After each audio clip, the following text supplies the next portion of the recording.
നമസ്കാരം സുഹൃത്തുക്കളെ, Raf talk പോഡ്കാസ്റ്റിൻ്റെ പുതിയൊരു എപ്പിസോഡിലേക്ക് എവർക്കും സ്വാഗതം. ബ്രസീൽ വേഴ്സസ് ഹെയ്ത്തി പോരാട്ടം നമ്മൾ കണ്ടു. ബ്രസീൽ 3-0 മികച്ചൊരു വിജയം സ്വന്തമാക്കിയിരിക്കുകയാണ്. പക്ഷേ കളി എത്ര മികച്ചതാണോ, ഈ കളി മതിയോ ബ്രസീലിന് മുന്നോട്ട് പോകാൻ? ഇത്തരം കാര്യങ്ങളൊക്കെ നമുക്കൊന്ന് വിശകലനം ചെയ്യേണ്ടതുണ്ട്. അതിനുവേണ്ടി നമ്മുടെ കൂടെ ഫുട്ബോൾ നിരീക്ഷകൻ ഷിഹാബ് സാർ ഉണ്ട്. Welcome Shihab sir. അപ്പോൾ ബ്രസീലിൻ്റെ കളി കണ്ടു.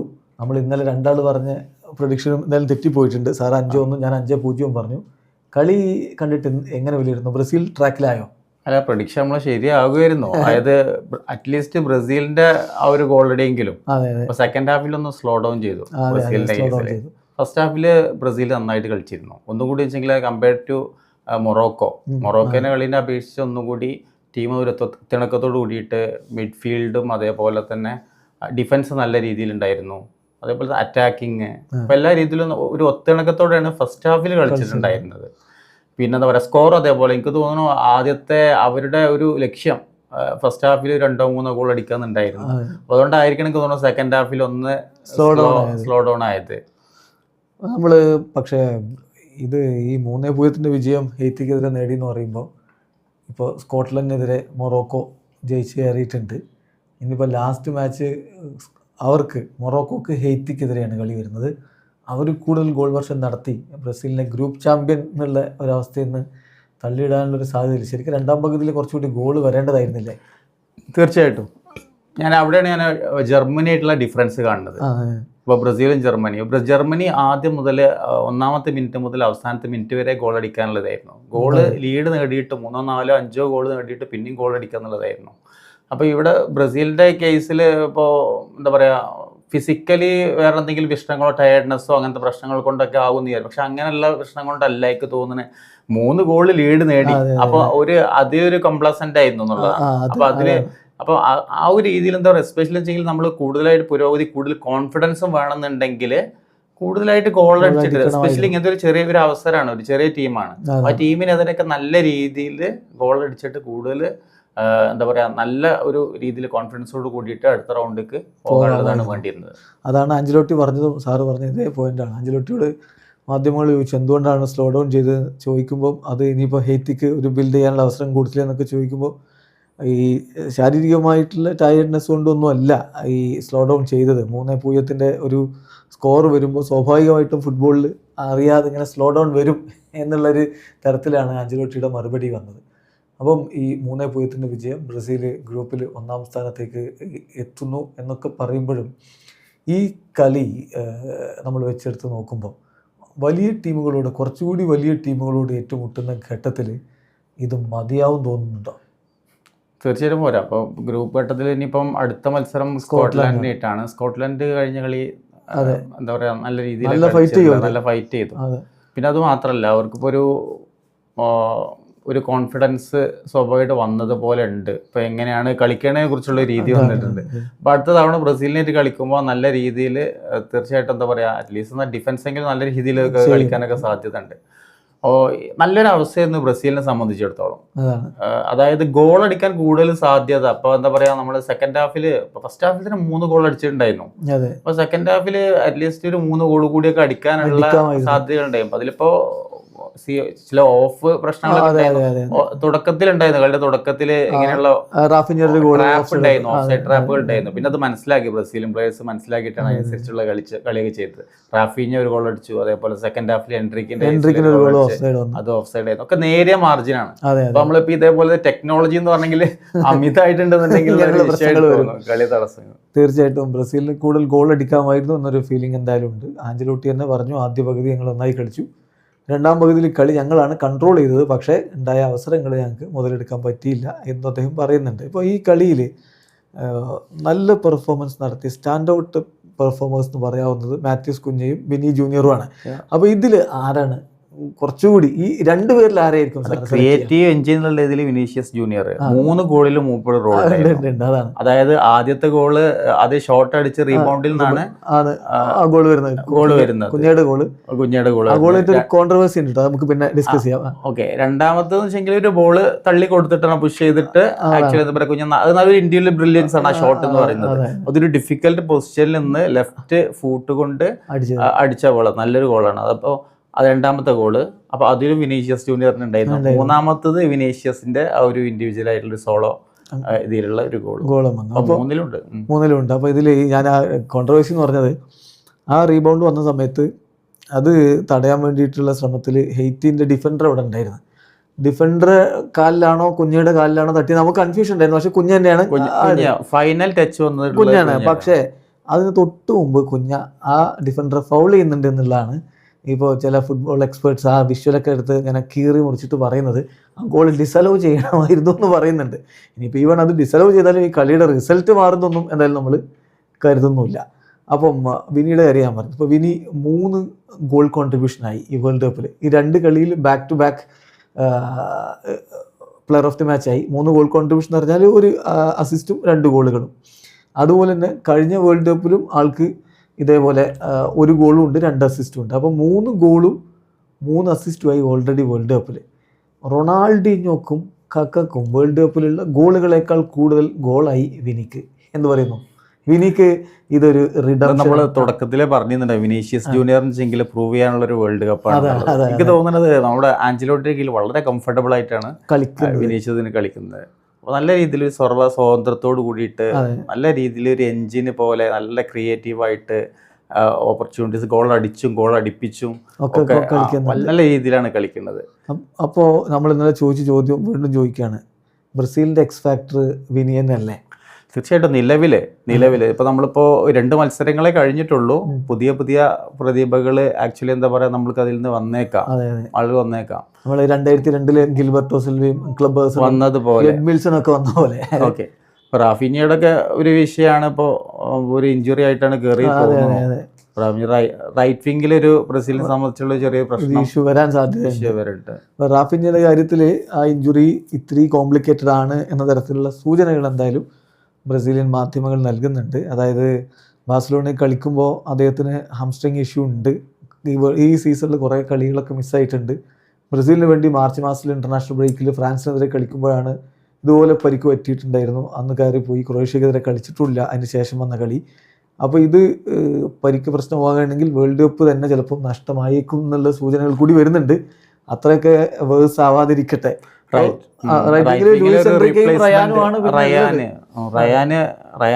ഇൻഎക്സ്പീരിയൻസ്ഡ് ആണ്. അപ്പോൾ ഒരു 19 വയസ്സാണ്. നല്ലൊരു അവസരമാണ് കിട്ടിയിട്ടുണ്ടായിരുന്നത്. ശരി, 2-3 മത്സരമായിട്ട് കളിച്ചിട്ടുണ്ട്. അപ്പോൾ അതിനെ സംബന്ധിച്ച് അങ്ങനെ വിഷയം. പിന്നെ റോഡ്രിഗോ ഇല്ലാത്തൊരു വിഷയം എന്തായാലും തീർച്ചയായിട്ടും ബ്രസീലിനുണ്ട്. അപ്പോൾ അതൊരു വിഷയമാണ്. അപ്പോൾ റാഫീഞ്ഞ ഫോം ഔട്ടാണ് ബ്രസീലിന് വേണ്ടി കളിക്കുമ്പോൾ എന്നൊക്കെ പറഞ്ഞാലും ആളവിടെ ഉള്ളത് ഒരു ബലമാണ്. അത് എതിർ ടീമിന് ഇങ്ങനെയുള്ള പ്ലേയേഴ്സ്, ബാഴ്സിൻ്റെ സൂപ്പർ താരം, റയലിൻ്റെ സൂപ്പർ താരം ഒക്കെ എതിർഭാഗത്ത് ഉണ്ടാകുമ്പോൾ എതിർ ടീമിൻ്റെ മനസ്സിലുണ്ടാകുന്ന ഒരു സംഭവം വേറെ ഉണ്ട്. അവർ ഡിഫെൻഡ് ചെയ്യാൻ വേണ്ടിയിട്ട് ഇവർ മുന്നൊരുക്കം നടത്തുന്നതും കാര്യങ്ങളൊക്കെ അവരില്ലാതെ ഇറങ്ങുമ്പോൾ ഒരു ആശ്വാസവും വേറെ ആയിരിക്കും എതിർ ടീമിന്. അപ്പോൾ അത് ഒരു പ്രധാനപ്പെട്ട കാര്യമാണ്. അപ്പോൾ വിനിയുടെ കാര്യത്തിൽ നമ്മൾ പറയേണ്ടത്, ഇപ്പം റൊമാരിയോ ഈ കളി കഴിഞ്ഞിട്ട് ആൾ കാസറ്റ് ടി വിക്ക് വേണ്ടിയിട്ട് ഇൻ്റർവ്യൂ ഒക്കെ എടുക്കുന്നുണ്ട് ഇപ്പോൾ. അപ്പോൾ റൊമാരിയോ ചോദിക്കുകയാണ് വിനിയോട്, വിനി ഇത് നിൻ്റെ വേൾഡ് കപ്പാണോ? അപ്പോൾ വിനി പറഞ്ഞ മറുപടി, ഐ ഹോപ്പ് സോ, ഞാൻ നല്ല രൂപത്തിൽ കളിച്ചു കഴിഞ്ഞാൽ ഗോളും അസിസ്റ്റും ഒക്കെ എന്തായാലും വരും, നിങ്ങളെപ്പോലെ എനിക്കും ചാമ്പ്യൻ ആവാൻ പറ്റുന്ന ഞാൻ കരുതുന്നതെന്ന് പറയുന്നുണ്ട്. അപ്പോൾ ഇത് വിനിയുടെ വേൾഡ് കപ്പ് ആണോ? അയക്കാം. വിനീഷ്യസ് ജൂനിയർ ഇപ്പോൾ കളിയുടെ 2 മത്സരം നമ്മൾ വിലയിരുത്തുമ്പോൾ വിനീഷ്യസിൻ്റെ പെർഫോമൻസും ആദ്യത്തെ മത്സരത്തിൽ നമുക്ക് എടുത്ത് പറയാനുള്ള ഒരു പെർഫോമൻസ് എന്ന് പറയുന്നത് വിനീഷ്യസിന് മാത്രമേ ഉണ്ടാകുന്നു. രണ്ടാമത്തെ കളിയിലേക്ക് വരുമ്പോൾ ഗോൾ അടിച്ചതും അതേപോലെ 3 ഗോളുകളിലെ ഒരു കോൺട്രിബ്യൂഷൻ എന്ന് പറയുന്നത് ഗോൾ അടിപ്പിക്കുകയും ചെയ്യുന്നു എന്നുള്ളതാണ് വലിയൊരിതാണ്. ആക്ച്വലി എന്താ പറയുക, ഇപ്പോൾ മെസ്സിയുടെ പോലുള്ള റോള് ആക്ച്വലി എന്താ പറയുക ബ്രസീലിൽ പോലെ ചെയ്യേണ്ടതുണ്ട്. പിന്നെ അപ്പോൾ അതുപോലെ ഇപ്പം വിനി എന്തായാലും വളരെ ഇമ്പോർട്ടൻ്റ് ആണ്, സംശയമില്ല. ഇന്ന് പക്വറ്റയുടെ കളി എങ്ങനെ ഉണ്ടായിരുന്നു? കഴിഞ്ഞ കളിയിൽ വലിയ വിമർശനം ഏറ്റുവാങ്ങിയ കളിക്കാരിൽ ഒരാളാണ് പക്വറ്റ്. എന്ന് പ്രത്യേകിച്ച് ഫസ്റ്റ് ഹാഫിലൊക്കെ ഒന്നുകൂടി മികച്ച രൂപത്തിൽ കാര്യങ്ങൾ ഹാൻഡിൽ ചെയ്തിട്ടില്ലേ? ഒരു ശരാശരി നിലക്ക് പക്വറ്റ പിന്നെ എന്താ പറയുക കളിച്ചു. മിഡ്ഫീൽഡ് കഴിഞ്ഞ മൊറോക്കോയുടെ അപേക്ഷിച്ച് ഈ മത്സരത്തിൽ മികച്ച രീതി ഞാൻ പറഞ്ഞില്ല. ഇപ്പോൾ മിഡ്ഫീൽഡ് ആണെന്നെങ്കിലും ഡിഫൻസ് ഒന്നും കൂടി നല്ല രീതിയിൽ കളിച്ചിട്ടുണ്ട്. ഒത്തുണക്കത്തോട് കൂടിയിട്ട് ഒരുപാട് നല്ല ക്ലിയറൻസും ടാക്ലിങ്ങും ഒക്കെ നല്ല രീതിയിൽ നടത്തിയിട്ടുണ്ടായിരുന്നു. മിഡ്ഫീൽഡിലേക്ക് വരുമ്പോഴും ഈ പറയുന്ന എന്താ പറയുക പക്വേറ്റ ഒരു ശരാശരി ജസ്റ്റ് എബോവ് ശരാശരി എന്നുള്ള രീതിയിലൊക്കെ ആവറേജ് എന്നുള്ള രീതിയിലൊക്കെ കളിച്ചിട്ടുണ്ട് എന്നുള്ളതാണ്. കാസമിറോയുടെ കാര്യം എങ്ങനെ പറയും? കാസമിറോ ഒരു ആവറേജ് ശരാശരി രീതിയിൽ തന്നെ അത്രേ വന്നിട്ടുള്ളൂ. ബ്രൂണോ ഗുയിമാരസ് ഒന്നുകൂടി ബെറ്ററായി വരുന്നുണ്ടോ കളി മുന്നോട്ട് പോകുമ്പോൾ എന്നുള്ളൊരു ഫീൽ ഉണ്ട്. പ്രത്യേകിച്ച് ബ്രസീൽ പ്രോപ്പർ ഒരു നമ്പർ 10 ഇല്ലാതെ കളിക്കുകയാണ് ഇപ്പോൾ. അപ്പോൾ അതുകൊണ്ട് കാസമിറോന്റെ കോൺട്രിബ്യൂഷൻസ് അത്ര പ്രകടമായിരുന്നില്ല.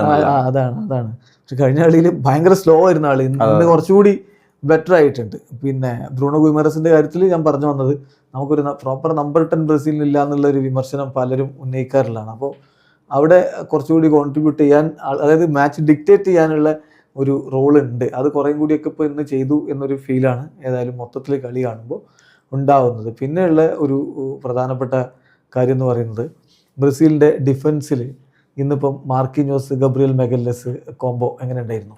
നല്ല കോംബോ ആയിരുന്നു ആക്ച്വലി. എസ്പെഷ്യലി ഗബ്രിയൽ മെഗല്ലസ് നല്ല രീതിയിൽ നല്ല വേർത്ത് നല്ല രീതിയിൽ കളിച്ചിട്ടുണ്ടായിരുന്നു. അത് ആക്ച്വലി എന്താ പറയുക, നല്ലൊരു അണ്ടർസ്റ്റാൻഡിങ്ങോട് കൂടിയിട്ടാണ്, ധാരണയോട് കൂടിയിട്ടാണ് ആ ഒരു സെൻട്രൽ ഡിഫൻസ് നല്ല രീതിയിൽ കളിച്ചത്. നല്ല നീറ്റായിട്ടുള്ള ഒരുപാട് ടാക്ലിങ്, അപകടകരമായിട്ടുള്ള എത്തിയുടെ എസ്പെഷ്യലി സെക്കൻഡ് ഹാഫിൽ എത്തിയുടെ ഒരേ തരത്തിലുള്ള ചിലപ്പോൾ ഡേഞ്ചറസ് ആയ ചില മൂവ്മെൻറ്റ്സ് ഒക്കെ ഉണ്ടായിരുന്നു. ആ ഒരു അതിനൊക്കെ വെച്ചെങ്കിൽ എന്താ പറയുക ഒഴിവാക്കിയതൊക്കെ ഈ ഒരു എന്താ പറയുക ഡിഫൻസാണ്, കോംബോ ആണ്. അപ്പോൾ ശരിക്കും പറഞ്ഞാൽ ഫസ്റ്റ് ഹാഫിൽ 81 അവർ 5 ഡിഫൻഡർമാർ വെച്ചാണ് ഇറങ്ങിയത്. ഫസ്റ്റ് ഹാഫിൽ അവരൊന്ന് ഹെസിറ്റൻ്റ് ആയിരുന്നു തോന്നുന്നു. സെക്കൻഡ് ഹാഫിൽ വന്നപ്പോൾ ഇത് ഒന്ന് ടാക്റ്റിൽ അഡ്ജസ്റ്റ്മെൻറ്റ് നടത്തി, മിഡ്ഫീൽഡിലും മുന്നേറ്റത്തിലും കുറച്ചും കൂടി കളിക്കാരെ ഇട്ടു. അതിൻ്റെ ഒരു ഫലമായിട്ട് ബ്രസീലിന് കുറേം കൂടി ഡിഫെൻഡ് ചെയ്യേണ്ട ഒരു അവസ്ഥ സെക്കൻഡ് ഹാഫിൽ ഉണ്ടായിരുന്നു. അപ്പോൾ ബ്രസീൽ കഴിഞ്ഞ കുറേ കളികളായിട്ട് സ്ഥിരമായിട്ട് ഒരു ഗോളെങ്കിലും കൺസിഡർ ചെയ്യുന്നുണ്ട്. ഇന്നത് ഒഴിവായിട്ടുണ്ട്. അപ്പോൾ ഇന്ന് എന്തായാലും ഡിഫൻസും ഗോൾ കീപ്പറും ഒന്ന് അഭിനന്ദനം അറിയിക്കുന്നുണ്ട്. അതെ, സെക്കൻഡ് ഹാഫിൽ എന്തായാലും ഒരുപക്ഷെ എനിക്ക് തോന്നുന്നു ഹെയ്ത്തിയോട് ഒന്നുകൂടി കളിക്കാൻ അനുവദിച്ചോ എന്നൊരു ഫീൽ ചെയ്തു. അത് എനിക്ക് തോന്നുന്നു ബ്രസീലിൻ്റെ ഒരു സ്ലോ ആയിട്ടുള്ള ഒരു അപ്രോച്ച് കൊണ്ട് എനിക്ക് തോന്നിയിട്ടുള്ളത്. അപ്പോൾ അങ്ങനത്തെ രീതിയിൽ വെച്ചാൽ നമ്മൾ കണ്ടന്റ് ആയി കഴിഞ്ഞിട്ടുണ്ടെന്നുണ്ടെങ്കിൽ, എസ്പെഷ്യലി ഇങ്ങനെയുള്ള തരത്തിലൊക്കെ ഒരു വലിയ ടീമൊക്കെ ആണെന്നുണ്ടെങ്കിൽ നമുക്ക് ആക്ച്വലി നല്ല രീതിയിൽ എന്താ പറയുക കളിക്കാം. പക്ഷേ ഇങ്ങനെ ഒരു നല്ലൊരു അവസരമായിരുന്നു. അപ്പോൾ നമ്മൾക്ക് ആധിപത്യം നേടാൻ, ഇപ്പോൾ സെക്കൻഡ് ഹാഫിൽ കൂടി ഭയങ്കര ഇത് മൃഗീയമായുള്ളൊരു ആധിപത്യം നേടാൻ ശ്രമിക്കാതെ ഒന്ന് സ്ലോ ആക്കുക എന്നുള്ളത് 3 ഗോളിൽ ഒതുക്കി. അപ്പം അതുകൊണ്ട് നമ്മൾ തൃപ്തി അടയുക എന്നുള്ള രീതിയിലേക്ക് കാര്യങ്ങൾ പോയോ എന്നുള്ളത് തോന്നി. പിന്നെ ഇതിൽ ശരിക്കും പറഞ്ഞാൽ അത് 3 ഗോളും മതിയോ എന്നുള്ളത് ഇനിയിപ്പോൾ ലാസ്റ്റ് റൗണ്ടിൽ എങ്ങനെ മൊറോക്കോ ഹെയ്ത്തിയെ നേരിടുമ്പോൾ എത്ര ഗോൾ വരും എന്നതിനനുസരിച്ചായിരിക്കും പ്രധാനമായിട്ട് അത് വരാൻ പോകുന്നത്. ഇതിലിപ്പോൾ നമ്മൾ കാണേണ്ട ഒരു കാര്യം കൂടി ഉള്ളത്, കുറച്ച് താരങ്ങൾക്ക്, ഇപ്പോൾ റയാനെ പോലെയുള്ള ആളുകൾക്ക് സെക്കൻഡ് ഹാഫിൽ അവസരം കിട്ടി. എൻട്രിക്കിനെ ഇറക്കണം എന്ന് പറഞ്ഞിട്ട് അവിടെ സ്റ്റേഡിയത്തിൽ ഇങ്ങനെ ശബ്ദം മുഖരിതാവുകയാണ് എൻട്രിക്ക് പ്രാക്ടീസ് ചെയ്യുമ്പോൾ ഒക്കെ. അങ്ങനെയാണ് എൻട്രിക്ക് വരുന്നതും. എൻട്രിക്ക് ആ ഒരു ഗോൾ ഫിനിഷ് ചെയ്യുമ്പോൾ ഭയങ്കര ആഘോഷമാണ്. പക്ഷെ അത് ഓഫ് സൈഡായി പോയി. ഇപ്പോൾ എൻട്രിക്ക്, അതുപോലെ തന്നെ റയാന്, പിന്നെ ഡാനിലോ സാൻഡോസ്, അവസാനമാണ് ഡാനിലോ സാൻഡോസ് വന്നത്, എഡേഴ്സൺ, അതായത് നമ്മുടെ ഗോൾ കീപ്പർ എഡേഴ്സൺ അല്ല, മിഡ്ഫീൽഡിലുള്ള എഡേഴ്സൺ, ഇവർക്കൊക്കെ കിട്ടിയ അവസരം സെക്കൻഡ് ഹാഫിൽ അവർ വേണ്ട വിധത്തിൽ ഉപയോഗപ്പെടുത്തിയില്ല എന്നൊരു തോന്നലുണ്ട്. കാരണം ഗോളുകൾ വരാനുള്ള പ്ലേയേഴ്സ് അവിടെ ഉണ്ടായിരുന്നു. അത് എന്താ വെച്ച് കഴിഞ്ഞാൽ പറഞ്ഞില്ല, സെക്കൻഡ് ഹാഫിൽ ബ്രസീലിൻ്റെ കളി എന്ന് പറയുന്നത് നമുക്ക് ശരിക്കും ഒരു പ്രകടമായിരുന്നില്ല. കളി ബോൾ സപ്ലൈ ചെയ്തിട്ട് നല്ല രീതിയിൽ വേഗത്തിൽ കൊടുത്തിട്ട് എന്താ പറയുക മിഡ്ഫീൽഡ് മറ്റുള്ളതെന്ന് വെച്ചെങ്കിൽ എന്താ പറയുക അറ്റാക്കേഴ്സ് കൊടുത്ത് അങ്ങനത്തെ രീതിയിലുള്ളൊരു കളി നമുക്ക് പെട്ടെന്നായിട്ട് കണ്ടില്ല. വളരെ സ്ലോ ആയിട്ട് എനിക്ക് തോന്നുന്നു സെക്കൻഡ് ഹാഫ് ഒരു വിരസമായ കളി കുറച്ചുകൂടി. അപ്പോൾ ആക്ച്വലി എന്താ പറയുക ഇവരുടെ ഒരു കളിയൊന്നും എന്താ പറയുക ഇപ്പോൾ എൻട്രിക്കിനെ സംബന്ധിച്ചിടത്തോളം എന്ന് പറയുന്നത് ഒന്നുകൂടി ചാൻസ് ചില ഒരു നീറ്റായിട്ടൊരു ബോൾ തള്ളി കൊടുത്ത് ഒന്ന് കണ്ടു. പിന്നെ അതേപോലെ തന്നെ ഒരു ചാൻസ് കിട്ടിയത് അത് ഗോളടിച്ചത് ഓഫായത് കണ്ടു. പിന്നെ ഇങ്ങനെയുള്ള രീതിയിലൊക്കെ ഉള്ള ഒരു അവസരങ്ങൾ മാത്രമേ കിട്ടിയിട്ടുണ്ടായിരുന്നുള്ളൂ. വേണ്ട രീതിയിൽ കളിക്കാനുള്ള ഒരു ടൈമോ അല്ലെങ്കിൽ അതിനുള്ള ഒരു അവസരങ്ങളോ കിട്ടിയിരുന്നില്ല എന്നുള്ളതാണ്. ഇപ്പോൾ ഇതിൽ ഒരു കാര്യം കൂടി ഉള്ളത്, മാർട്ടിനെല്ലി സബ്സ്റ്റിറ്റ്യൂട്ട് ആക്കി ഇറക്കുകയാണ് ലെഫ്റ്റ് വിങ്ങിൽ. ഓൾറെഡി വിനി അവിടെ ഗ്രൗണ്ടിൽ ഉള്ളപ്പോഴാണ് കോച്ച് ഇത് ചെയ്യുന്നത്. അതിന് കോച്ച് പറയുന്ന സംഭവമുണ്ട്, അതായത് വിനിയെ ഉപയോഗപ്പെടുത്തുന്നത് ലെഫ്റ്റ് വിങ്ങിൽ മാത്രം പോരാ, കുറച്ചുകൂടി സെൻട്രലിലേക്ക് കൂടി കൊണ്ടുവരണം. ആൾ ഈ 1-on-1 സിറ്റുവേഷനിൽ മാത്രമല്ല, അല്ലാതെ തന്നെ ക്രിയേറ്റ് ചെയ്യാൻ കപ്പാസിറ്റി ഉള്ള ഒരാളാണ്. അപ്പോൾ അതുകൊണ്ട് ഇപ്പം ഡഗ്ലസ് സാൻഡോസ് ലെഫ്റ്റ് വിങ് ബാക്കായിട്ട് അവിടെ മോശമല്ലാതെ ഓപ്പറേറ്റ് ചെയ്യുന്നുണ്ട്. അവിടെ മാർട്ടിനെല്ലിയെ കൂടി ഇടുന്നു, വിനിയെ കുറച്ചുകൂടി സെൻട്രലിലേക്ക് മാറ്റുന്നു. വിനി ആ ഒരു ബാക്ക് കില്ലർ കൊടുക്കുന്ന ഒരു പാസ് ഉണ്ടായിരുന്നു, അത് മാർട്ടിനെല്ലി അടിച്ചിട്ട് മറ്റേ ബാറിനടിച്ച് പോയി. പിന്നെ അത് ഓഫ് സൈഡ് ആണെന്നാണ് പറഞ്ഞത്. എന്തായാലും അവിടെ വിനിനെ ലെഫ്റ്റ് വിങ്ങിൽ നിന്ന് മാറ്റി കുറച്ചുകൂടി സെൻട്രിഷ് ആയിട്ട് കളിപ്പിക്കാനുള്ളൊരു ടാക്ടിക്കൽ ചേഞ്ചിലേക്ക് ആഞ്ചലോട്ടി ചിന്തിക്കുന്നുണ്ട് എന്നുള്ളതിനൊരു സൂചന അവിടെ കിട്ടിയെന്ന് തോന്നുന്നുണ്ടോ? യെസ്, ഒന്നുകൂടി ഒരു പക്ഷേ വിനീഷ്യസിനെ ആ പൊസിഷനിൽ കൊണ്ടുപോയിട്ടുണ്ടെങ്കിൽ ഒന്നുകൂടി ഉള്ളിലേക്ക് കട്ട് ചെയ്തിട്ട് നല്ല രീതിയിൽ പെട്ടെന്ന് എന്താ പറയുക കൂടുതൽ അവസരങ്ങൾ ഉണ്ടാക്കാൻ കഴിയുന്ന ഒരു പക്ഷേ ആഞ്ചലോട്ടി ചിന്തിച്ചിട്ടുണ്ടാവാം. അപ്പോൾ അതുപോലെ തന്നെ വൈഡിൽ നമ്മുടെ ഡഗ്ലസിനെ ഒന്നുകൂടി വൈഡായിക്കാണ്ട് വിങ്ങില് അങ്ങനെ ഒരു രീതിയിൽ ഒരു പക്ഷേ ചിന്തിച്ചിട്ടുണ്ടാവാം. വിനീഷ്യസിന് ഒരു പക്ഷേ എന്താ പറയുക, വിനീഷ്യസിന് നമുക്ക് ഒരു ശൈലി നമ്മൾ കണ്ടിട്ടുണ്ടല്ലോ. അപ്പോൾ കുറച്ച് നമ്മുടെ ഇന്നിലാക്കി ഒരു മിഡിൽ ഭാഗത്തേക്ക് കൊണ്ടുവന്നിട്ട് അവിടുന്ന് എന്താ പറയുക നേരെ ഒരു പക്ഷേ പോകാനുള്ള ഒരു പാത്ത് ഉണ്ടാക്കാനുള്ള ഒരു കപ്പാസിറ്റി ഒക്കെ ഒരു മുന്നിൽ കണ്ടിട്ടുണ്ടാവാം. മാർട്ടിനെല്ലിയെ ലെഫ്റ്റ് വിങ്ങിൽ ഇറക്കാനുള്ളൊരു കാരണം കൂടി, അതായത് വിനി അവിടെ ഓൾറെഡി ഉള്ളപ്പോഴാണ് മാർട്ടിനെ ഇറക്കുന്നത്. സോ ഒരു ടാക്ടിക്കൽ ചേഞ്ചിലേക്കും പിന്നെ നെയ്മർ ഇല്ലാത്തതുകൊണ്ട്, ഇപ്പോൾ നെയ്മർ വന്നാലും ഇനി ലെഫ്റ്റ് വിങ്ങിലാവൂല കളിക്കുക, മിഡിലായിരിക്കും കളിപ്പിക്കുക. നേരത്തെ അഞ്ചലോട്ടി പറഞ്ഞു, കാരണം നെയ്മർക്ക് പുറകോട്ട് ഇറങ്ങിയിട്ട് ഡിഫൻസിനെ സഹായിക്കാനുള്ളൊരു കപ്പാസിറ്റി അത്രത്തോളം ഇപ്പോൾ കഴിഞ്ഞോളണമെന്നില്ല എന്നുള്ളതുകൊണ്ട് സെൻട്രിഷ് ആയിട്ട് കളിപ്പിക്കുന്നു. അപ്പോൾ നെയ്മർ ഇല്ലാത്തത് കൊണ്ടും കൂടി വിനിയെ ആ തരത്തിൽ കൂടി ഉപയോഗിക്കാനുള്ളൊരു ശ്രമം ഇന്ന് അഞ്ചലോട്ടി എന്തായാലും നടത്തിയിട്ടുണ്ട്. അപ്പോൾ മൊത്തത്തിൽ ബ്രസീലിൻ്റെ ഈ ഒരു പ്രകടനം കാണുമ്പോൾ എത്ര ദൂരം ബ്രസീൽ പോകും? ഇതൊരു ടഫ് ക്വസ്റ്റ്യനാണെന്നറിയാം. ഫസ്റ്റ് ഹാഫ് സെക്കൻഡ് ഹാഫ് എന്നുള്ളതാണ്. അപ്പോൾ അവരെനിക്ക് തോന്നുന്നു ഇങ്ങനെയുള്ള കാര്യത്തിൽ ഒന്നുകൂടി ഒരു അപ്രോച്ച് ആറ്റിറ്റ്യൂഡിൻ്റെ കാര്യത്തിൽ ചെറിയൊരു മാറ്റം വരുത്തണം എന്നുള്ളതാണ്. ഗോളടി ഇപ്പോൾ നമ്മളൊരു 3 ഗോൾ അടിച്ചാലും അവിടെ നിർത്തുക, ഇങ്ങനെയുള്ളൊക്കെ ഒരു പരിപാടി ചെയ്യാതെ, അതായത് ഞാൻ പറഞ്ഞ ജർമ്മനിയുടെ ഒരു ആറ്റിറ്റ്യൂഡ് സത്യം ഇപ്രാവശ്യം എനിക്ക് ഭയങ്കര ഇഷ്ടപ്പെട്ടു. അവർ ഒരുപക്ഷെ കഴിഞ്ഞ 2 വേൾഡ് കപ്പിലൊക്കെ ഉണ്ടായിരുന്ന തിരിച്ചടി കൊണ്ടായിരിക്കാം.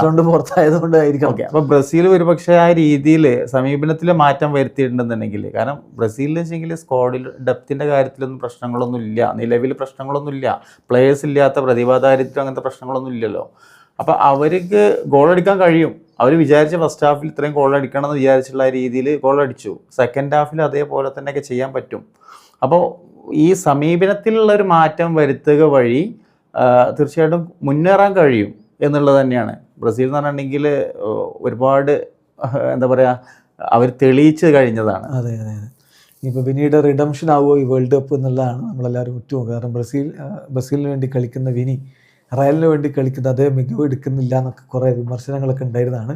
അപ്പോൾ അതിൽ നിന്നൊരു മാറ്റം ഈ വേൾഡ് കപ്പ് കൊണ്ടുവരുന്നതിന് കരുതാം. അപ്പോൾ ബ്രസീൽ മുന്നോട്ട് പോകാനുള്ള സാധ്യത ഓരോ കളിയിൽ നിന്ന് ഇങ്ങനെ ഇമ്പ്രൂവ് ആയി വരുന്നു. അതാണിപ്പോൾ നമ്മുടെ ചർച്ചയുടെ ഒരു കൺക്ലൂഷനായിട്ട് ആ വിഷയത്തിലുള്ളത്. ഇപ്പോൾ ഇന്നത്തെ കളികൾ നമുക്കൊന്ന് നോക്കി പോവുകയാണെങ്കിൽ, ഇന്ന് നെതർലൻഡ്സ് സ്വീഡൻ മാച്ച് ഉണ്ട്. അപ്പം കഴിഞ്ഞ കളി നെതർലൻഡ്സ് സമനിലയായിരുന്നു. സ്വീഡനെ സംബന്ധിച്ചിടത്തോളം കഴിഞ്ഞ കളി അവർ ഗംഭീരമായിട്ട് ജയിച്ചു. യാസിൻ അയാരിയുടെ 2 ഗോളുകൾ, പിന്നെ ഗ്യോക്കളസും അലക്സാണ്ടർ ഐസക്കും 2 സൂപ്പർ നല്ല കോംബോ, രണ്ട് പ്രീമിയർ ലീഗ് മെയിൻ സ്ട്രൈക്കേഴ്സ്, മറുഭാഗത്ത് നെതർലൻഡ്സും. എന്താണ് പ്രതീക്ഷിക്കുന്നത് ഇതിൽ നിന്ന് ഒരു റിസൾട്ട് നമ്മൾ ജസ്റ്റ് ഒന്ന് പ്രെഡിക്റ്റ് ചെയ്ത് പോവുകയാണെങ്കിൽ? ഒരു മത്സരം പ്രതീക്ഷിക്കുക എന്നുള്ളതാണ്. ഇപ്പോൾ കഴിഞ്ഞപ്പോൾ ജപ്പാനും നെതർലൻഡ്സും തമ്മിലുള്ള ഇപ്പോൾ ഇതുവരെ ടൂർണമെന്റ് നടന്ന നല്ലൊരു എന്റർടൈനിങ് മാച്ച് ആയിരുന്നു അത്. അപ്പോൾ അതുപോലുള്ള നല്ലൊരു മത്സരം തീർച്ചയായിട്ടും പ്രതീക്ഷിക്കാം. പ്രശ്നങ്ങളുണ്ട് 2 ഭാഗത്തും. സ്വീഡനെ സംബന്ധിച്ച് ഡിഫൻസ് അറ്റാക്ക് നിലവിൽ അവർ ഇപ്പോൾ ക്വാളിഫൈ ചെയ്തതൊക്കെ ഒരു പക്ഷേ ഒരുപാട് സ്ട്രഗിൾ ചെയ്യുന്നു. ക്വാളിഫയിങ് റൗണ്ടിലൊക്കെ പ്ലേ ഓഫിലൂടെയൊക്കെയാണ് വന്നത്. പക്ഷേ സ്വീഡനെ സംബന്ധിച്ചിടത്തോളം അങ്ങനെ അണ്ടർ എസ്റ്റിമേറ്റ് ചെയ്യാനൊന്നും പറ്റില്ല. ഇപ്പോൾ അവർക്ക് 1958 ബ്രസീൽ ആദ്യം ലോകകപ്പ് നേടിയതിൽ അവർ ഫൈനലിസ്റ്റാണ്. അതേപോലെ 1994 അവരുടെ നല്ല ടീം ഉണ്ടായിരുന്നു. അവർ 3ാം സ്ഥാനം നേടിയിട്ടുണ്ട്. അതായത് തോമസ് ബ്രോലിനെ, തോമസ് ആൻഡേഴ്സനെ പോലെയുള്ള പ്ലേയേഴ്സൊക്കെ ഉണ്ടായിരുന്നു ആ ടൈമിൽ. അപ്പോൾ അതേപോലെ 2018 ക്വാർട്ടർ ഫൈനലിൽ വന്നിട്ടുണ്ട്. അവരറിയാതെ ഒരു പക്ഷേ റൗണ്ടുകളിലൊക്കെ ഫസ്റ്റ് റൗണ്ടുകളിലൊക്കെ വലിയ ശബ്ദമൊന്നും ഇല്ലാത്ത നിശബ്ദ വിപ്ലവത്തിലൂടെ ഒരു പക്ഷേ ഇങ്ങനെയുള്ള ക്വാർട്ടർ ഫൈനലും സെമിയിലൊക്കെ എത്താറുണ്ട് എന്നുള്ളതാണ്. അപ്പോൾ എന്തായാലും നമ്മൾ സ്വീഡന് നല്ലൊരു കോൺഫിഡൻസോട് കൂടിയിട്ടാണ് ഈ കളിയിലേക്ക് വരുന്നത്. അവരിപ്പോൾ ഒരു വിഷയത്തിൽ ഇപ്പോൾ ഒരു സമനില കിട്ടിക്കഴിഞ്ഞിട്ടുണ്ടെങ്കിലും സംതൃപ്തിയാവും, റൗണ്ടിലേക്ക് കയറാനൊക്കെ പറ്റും നെതർലൻഡ്സിനായിട്ട്. നെതർലൻഡ്സിനെ സംബന്ധിച്ചിടത്തോളം ഇപ്പോൾ 2 പ്രാവശ്യം ജപ്പാനായിട്ട് ലീഡ് നേടിയിട്ട് അതേപോലെ തന്നെ ഒരു സമനില വഴങ്ങി എന്നുള്ളതാണ്. അപ്പോൾ എസ്പെഷ്യലി ജപ്പാൻ ഇപ്പോൾ ഒന്നുകൂടി നെതർലൻഡ്സ് എന്ന് വെച്ചെങ്കിൽ ഒന്നുകൂടി ഫിസിക്കലി സ്ട്രോങ് ആയിട്ടുള്ള കമ്പയർഡ് ടു ജപ്പാനൊന്നും ഹൈറ്റിൻ്റെ കാര്യത്തിലൊക്കെ നമ്മളിപ്പോൾ ജപ്പാന് രണ്ടാമത്തെ ഗോൾ അടിച്ചതൊക്കെ അവർ എന്താ പറയുക ഒരു ഹെഡറിലൂടെയാണ്. അപ്പം അതൊന്നും ആക്ച്വലി നമ്മളതിനെ തടയാനൊന്നും പറ്റിയില്ല, ഡിഫൻസിലുള്ള ഇങ്ങനെയുള്ള പ്രശ്നങ്ങൾ. പിന്നെ ഗോളടിയിൽ ഇതേപോലെ തന്നെ അറ്റാക്കിങ്ങിൻ്റെ വിഷയം എന്ന് പറഞ്ഞത് ഒന്ന് സ്ട്രൈക്കേഴ്സ് ഒരു ഗോൾ അടിച്ചത് വാൻഡേക്കാണ് ഒരു ഗോൾ അടിച്ചത്, പിന്നെ സമ്മർവില്ല അടിച്ചത്. പിന്നെ ആ ഒരു ഗ്യാപ്കോ ഇതുവരെ ഉള്ള ഒരു ഫോമിലേക്ക് വന്നിട്ടില്ല. അപ്പോൾ സ്ട്രൈക്കേഴ്സ് ഫോം ആവണം, അങ്ങനത്തെ ഒരു വിഷയമുണ്ട്. പിന്നെ നെതർലൻഡ്സ് എന്തായാലും ഓറഞ്ച് പട എന്ന് പറഞ്ഞിട്ടുണ്ടെങ്കിൽ ഒരുപാട് ആരാധകരുള്ള, നമ്മളൊക്കെ ഒരുപാട് ഭംഗിയുള്ള ഫുട്ബോൾ കളിക്കുന്ന ഒരു രാഷ്ട്രമാണ്. അപ്പോൾ എല്ലാ കാലത്തും വെച്ചെങ്കിൽ ഒരു ടോട്ടൽ ഫുട്ബോളിൻ്റെ വക്താക്കളാണ് നെതർലൻഡ്സ് എന്ന് പറഞ്ഞിട്ടുണ്ടെങ്കിൽ. അപ്പോൾ പ്രതീക്ഷ കാക്കുമെന്ന് വിചാരിക്കുക. തീർച്ചയായിട്ടും നല്ലൊരു മത്സരമായിരിക്കും എന്നാണ് എനിക്ക് തോന്നുന്നത് കേട്ടോ, എൻ്റർടൈനിങ്. കാരണം സ്വീഡന് അവരുടെ ആ ഒരു നിലവാരം നിലനിർത്തുകയാണെങ്കിൽ തീർച്ചയായിട്ടും നല്ലൊരു മത്സരമായിരിക്കും. എന്തായിരിക്കും റിസൾട്ട് ഒന്ന് പ്രൊഡിക്റ്റ് ചെയ്യാൻ പറ്റുമോ? റിസൾട്ട് ഞാനൊരു 2-1 ഇൻ ഫേവർ ഓഫ് നെതർലൻഡ്സ് ആണ്. 2-1 നെതർലൻഡ്സ് ജയിക്കുന്നതാണ് സാറ് പറയുന്നത്. എന്ത് സംഭവിക്കാം, നമ്മൾ സ്വീഡനെ എഴുതി തള്ളണ്ട എന്ന് കൂടി പറയുന്നു. ജർമ്മനി വേഴ്സസ് ഐവറി കോസ്റ്റ് കഴിഞ്ഞ കളിയിൽ ഇക്കഡോറിനെ അട്ടിമറിച്ചാണ്. ജർമ്മനിക്ക് കുറസാവോ ആയിരുന്നു എതിരാളികൾ. അപ്പോൾ അത് 7 ഗോൾ അടിച്ചു, ശരിയാണ്. പക്ഷെ അത് വെച്ച് നമ്മൾ ഇപ്പം ജർമ്മനി ഗംഭീരമായിട്ട് ഐവറി കോസ്റ്റിനെ മുക്കും നമുക്ക് പറയാൻ പറ്റുമോ? പറയാൻ പറ്റില്ല. ആഫ്രിക്കൻ കൺട്രീസൊക്കെ എസ്പെഷ്യലി ഇവരൊക്കെ എന്താ പറയുക, വരുമ്പോൾ ചിലപ്പോൾ പലപ്പോഴും ഈ ഡാർക്ക് ഹോഴ്സുകളായിട്ട് കയറി വരാറുണ്ട്. അപ്പം ഐവറി കോസ്റ്റ് മുമ്പ് നമ്മൾ കണ്ടിട്ടുണ്ട്, ഡ്രോഗ്ബയുടെ ടൈമിലൊക്കെ നല്ല ടീം ഉണ്ടായിരുന്നതാണ്.